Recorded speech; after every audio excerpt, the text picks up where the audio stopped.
Hello friends, मैं सागर सुमन from ISL English classes. आज मैं आपको बिहार बोर्ड के मॉडर्न क्वेश्चन पेपर के बारे में बता जा रहा हूँ।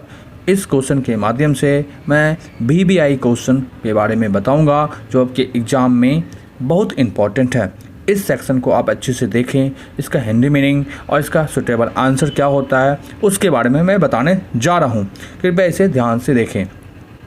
सबसे पहले मैं हेडिंग को पढ़ लेता हूँ कि मॉडर्न क्वेश्चन पेपर है ये टोटल।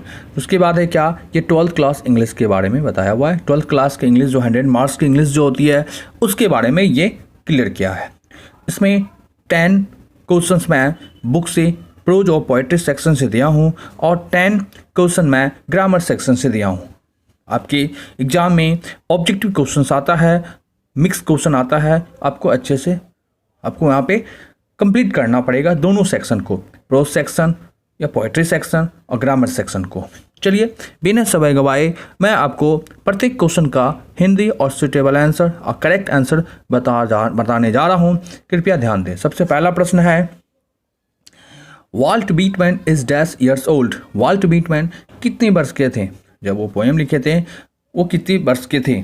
35 ईयर्स नहीं थे, 36 नहीं थे, 37 ईयर्स ओल्ड थे। इसका सही जो आंसर है वो 37 ईयर्स ओल्ड है।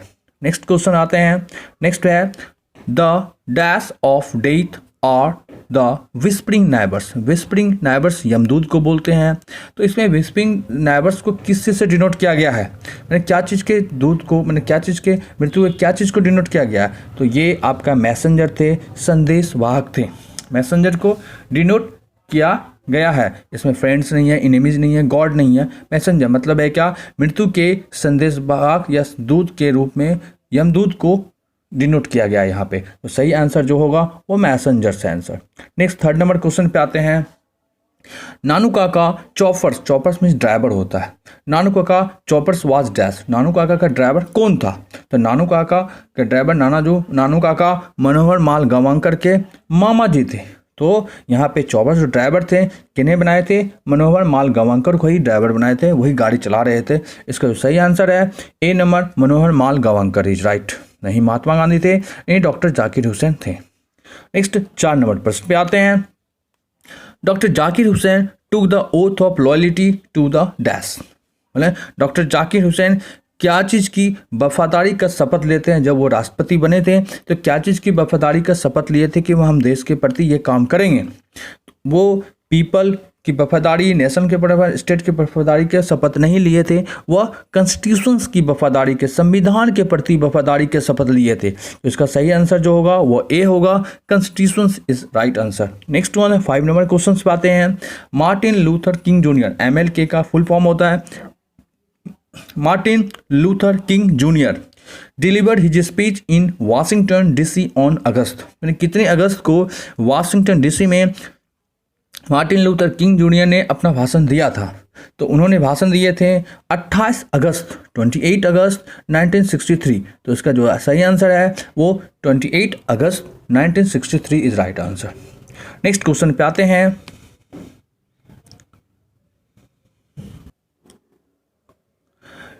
नेक्स्ट क्वेश्चन हमारा 6 नंबर का है। Lomov is a neighbour of dash.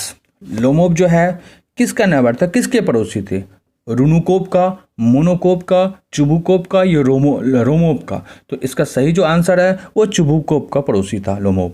Lomov 35 years के थे और नतालिया से प्यार करते थे और चुबुकोव उनके नतालिया के पिता थे और पड़ोसी किसके थे? लोमोव के थे। तो Lomov is a neighbour of किसके पड़ोसी थे? चुबुकोव के। इसका सही आंसर जो Chubukov, C is right answer. Next 7 number आते हैं। Lomov is dash years old. Lomov कितने साल का था? लोमोव 35 ईयर्स के थे और नतालिया 25 ईयर्स की ओल्ड थी इसमें। नेक्स्ट 7-8 नंबर क्वेश्चन पे आते हैं। Dash has been describe as a metaphysical poet. Metaphysical poet के रूप में किसको व्यक्तित्व किया गया, किसे संबोधन किया गया, डिस्क्राइब किया, विवरण किया गया इस चैप्टर में? तो इस चैप्टर में मेटाफिजिकल आध्यात्मिक पोइट होते हैं। तो इसमें जॉन डन को सूचित किया था। John Donne sweetest love I do not go chapter लिखे हैं और वो मेटाफिजिकल पोइट थे। नेक्स्ट 9 नंबर क्वेश्चन पे आते हैं। Dash was a great lover of nature. मतलब है क्या, प्राकृतिक के प्रेमी, महान प्रेमी कौन था? वाशिंगटन, इसमें जॉन किट्स है, WH अर्डन है, रपिड ब्रुक थे, जॉन डन थे। तो इसमें जो सही आंसर है वो लवर ऑफ नेचर, प्राकृतिक प्रेमी जॉन किट्स थे। नेक्स्ट 10 नंबर प्रश्न पे आते हैं। The poet thinks that, poet सोचते हैं कि dash is not ever lasting, क्या चीज़ लास्ट टाइम तक नहीं रहता है। तो हमारा क्या है, तो चैप्टर जो है एन इपिटेप जो चैप्टर है इसमें एक चीज़ का चर्चा किया गया है, वो है ब्यूटी का, सुंदरता का। तो ब्यूटी लास्ट टाइम तक नहीं रहते हैं, इसका जो सही आंसर है वो ब्यूटी सुंदरता है। लव, क्रूएलिटी और अगलीनेस ये सब नहीं होगा, beauty is right answer. Next 11 number आते हैं। 11 नंबर प्रश्न पे आते हैं। When he dash I was reading a book, यहाँ से ग्रामर स्टार्ट हमारा हो जाता है। चलिए ग्रामर पोर्शन है हमारा यहाँ पे। व्हेन ही, इसमें देख रहे हैं कि दूसरा सेंटेंस जो है प्रिंसिपल क्लॉज वाला सेंटेंस जो है वो पास्ट कंटिन्यूअस में है, तो ये पहला वाला सेंटेंस वो पास्ट इंडेफिनिट में होना चाहिए। तो व्हेन ही अराइव्ड, जब वो पहुंचा तो मैं किताब पढ़ रहा था, इसका जो सही आंसर है वो arrived is right answer. Arrived सही है इसमें। नेक्स्ट क्वेश्चन आते हैं 12 नंबर पे। 12 नंबर है माई फादर इन लॉ, मेरे ससुर जी dash for Patna next week, मेरे ससुर जी जो है अगले सप्ताह पटना के लिए रवाना होते हैं। तो इसमें एक चीज़ जो फिक्स प्लान होता है वो हमेशा प्रेजेंट इंडेफिनिट होता है। इसमें लिव है, प्रेजेंट इंडेफिनिट में सिंगुलर सब्जेक्ट का लिव नहीं होता है, लिप्स होता है हमेशा। इसका सही जो आंसर है वो लिप्स होगा। लेफ्ट तो सेकंड फॉर्म में होता है, पास्ट इंडेफिनिट होता है, तो पास्ट इंडेफिनिट में नहीं होगा इसमें। चलिए नेक्स्ट क्वेश्चन पे आते हैं हम। नेक्स्ट प्रश्न हमारा है the sun dash before we went out. तो हम लोग यहाँ से जानते हैं कि यदि एक ही समय में दो काम संपन्न हो, जो काम पहले संपन्न होता है वो पास्ट परफेक्ट में होता है और जो काम बाद में संपन्न होता है वो पास्ट इंडेफिनिट में होता है। तो सेंटेंस का हिंदी करके देखिए, समझ में आएगा कि हम लोगों को पहुँचने से, बाहर जाने से पहले, वेंट आउट बाहर जाने से पहले क्या हुआ, सूर्य निकल चुकी थी। सूर्य निकलने तो पहले सूर्य निकला, तो ये पास्ट परफेक्ट में सेंटेंस होना चाहिए। तो ये this is right answer, had Ryzen is right. इसका सही आंसर जो है वो हैड राइजन होगा, मतलब सूर्य निकलने से पहले हम लोग पहुंच चुके थे, मतलब हम लोग के पहुंचने से पहले सूर्य निकल चुका था। Had Ryzen is right answer. Next 14 number पे आते हैं। हु डैश द ताजमहल, इसमें ऑप्शन है बिल्ड है, तो ताजमहल कौन बनाया। ताजमहल तो पास्ट टेंस में बना होगा, आज से बहुत दिन पहले बना होगा, तो पास्ट इंडेफिनिट में टेंस होता है। पास्ट इंडेफिनिट में हमेशा सेकंड फॉर्म यूज किया जाता है, तो इसमें वर्ब का सेकंड फॉर्म यूज है, बिल्ड का सेकंड फॉर्म बिल्ट होता है, तो built is right answer, B is right answer. Next one है 15 नंबर आते हैं क्वेश्चन पे। 7 days मेक ए वीक, 7 दिन एक सप्ताह में होता है, बनता है। चेंज इनटू पैसिव वॉइस, इसको पैसिव वॉइस में चेंज करना है। अब देखिए ये कौन सा टेंस में है, ये प्रेजेंट इंडेफिनिट टेंस में। तो प्रेजेंट इंडेफिनिट में पैसिव वॉइस में इज एम आर का यूज किया जाता है। तो इसका जो बनता है subject plus is am are plus भड़का थर्ड फॉर्म प्लस ऑब्जेक्ट। तो इसमें एक देख लीजिएगा क्वेश्चन में, इस प्रश्न में आप देख रहे हैं क्या कि यहाँ पे पैसिव वॉइस बनाने के लिए बाय का प्रयोग किया जाता है या किसी अदर प्रीपोजिशन का प्रयोग किया जाता है। तो मेक जो प्रीपोजिशन लेता है वो बा ऑफ लेता है, वो बाय नहीं लेता है। तो यहाँ पे आप देख रहे हैं कि पहला ऑप्शन है क्या नहीं, ई जो होगा इंट्रोगेटिव होगा नहीं, तो इसका सुटेबल जो आंसर है वो B is right answer, B is right answer, इसका बी सही है। नेक्स्ट क्वेश्चन 16 नंबर पे आते हैं। See dash do this work, see dash do this work है, तो see dash do this work यहाँ पे जो सही आंसर इसका लगता है, देख लीजिए कि उसे यह काम करना चाहिए। तो यहाँ पे मस्ट है, कैन है, कुड है, विल है, तो ये सभी ऑप्शन के अनुसार से चलना है। लेकिन जो काम जरूरी होता है, उसके लिए मस्ट का यूज करते हैं। तो इसमें जो सही आंसर है वो मस्ट इज राइट आंसर। तो सी मस्ट डू दिस वर्क, उसे यह काम अवश्य करना चाहिए। नेक्स्ट आते हैं 17 नंबर पे। 17 नंबर पे चूज द करेक्ट स्पेलिंग। इसमें सबसे पहली बात है कि सही स्पेलिंग को चुनना है आपको। तो सही स्पेलिंग आपका जो है बिस्किट का स्पेलिंग इसमें कौन सही है। तो बिस्किट का स्पेलिंग सबसे पहला है BISCUIT है, फिर BISCUIT है, बिस्किट BISCIT। इसका सही जो स्पेलिंग है वो BISCUIT इज राइट। बिस्किट का स्पेलिंग BISCUIT, इसका स्पेलिंग ये सही होता है। ए इज राइट, ऑप्शन सही है। नेक्स्ट क्वेश्चन पे आते हैं 18 नंबर पे।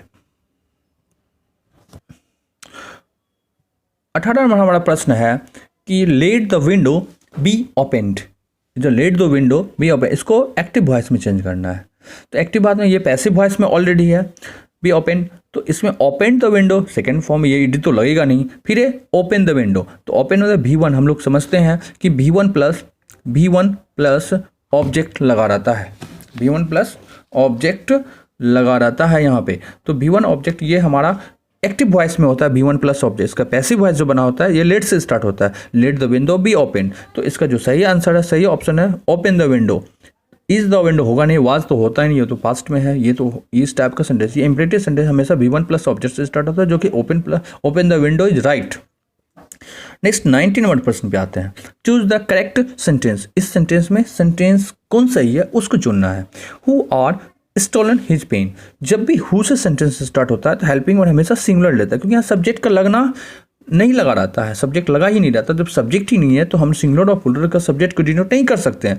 जब कोई सब्जेक्ट ही नहीं है, जब कोई आदमी नहीं, तो हमेशा सिंगुलर ही डिनोट किया जाता है सब्जेक्ट को, मतलब हेल्पिंग वर्ड को या वर्ब को। तो यहाँ पे आप who are stolen his pen, तो आर तो होगा नहीं, this is wrong. Who have stolen, यहाँ भी बहुवचन लिया हैव, तो ये भी नहीं होगा। This is who has stolen, has singular है।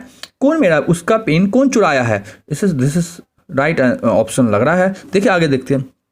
Who is stolen his pen, is लगा हुआ है, तो इज प्लस का थर्ड फॉर्म पैसिव वॉइस की बात, उसका पेन कौन चुराया जाता है, ऐसा तो होगा नहीं, क्योंकि पैसिव वॉइस है बाय हुम में चेंज हो जाता है। लेकिन यहाँ पे पैसिव वॉइस नहीं है, ये सिंपल सेंटेंस है, इसीलिए ये सेंटेंस हैज लेगा, क्योंकि यहाँ सब्जेक्ट का नहीं है कोई प्लूरल, या सिंगुलर सब्जेक्ट है, इसीलिए हैज का मतलब है इसका हिंदी क्या कि उसका पेन कौन चुराया है, उसका पेन कौन चुराया। This is right answer. Next one है 20 number. 80 miles dash a long distance. बोल रहे हैं 8 miles dash a long distance, 8 miles जो है लॉन्ग डिस्टेंस है। तो मैंने एक बार बताया था, या आप जानते हैं कि नहीं जानते हैं, मैं और फिर से बता दे रहा हूँ कि निश्चित दूरी, समय, चाल, रकम, वजन निश्चित रहता है तो हमेशा वो सिंगुलर सब्जेक्ट होता है। तो सिंगुलर सब्जेक्ट के साथ हमेशा सिंगुलर हेल्पिंग वर्ड का डिनोट किया जाता है।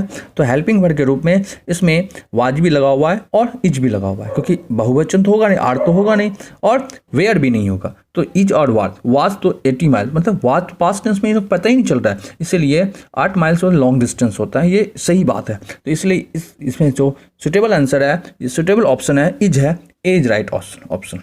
ठीक है, तो ए इज राइट आंसर और इज राइट, मैंने 8 miles is a long distance, this is correct answer. चलिए, आई होप डैट ये मॉडल पेपर आपके लिए बहुत उपयोगी है। ये आप एक बार दो बार जितने बार आपको मैं देखिए और अच्छे से समझिए, आपके एग्जाम के लिए भी आई है। ओके, अगर आपको ये वीडियो अच्छा लगा होगा तो इस वीडियो को ज़रूर आप शेयर, कमेंट्स, सब्सक्राइब्स और आगे भी शेयर कीजिए, क्योंकि हमारा मनोबल बना रहे। Okay, thank you for watching this video.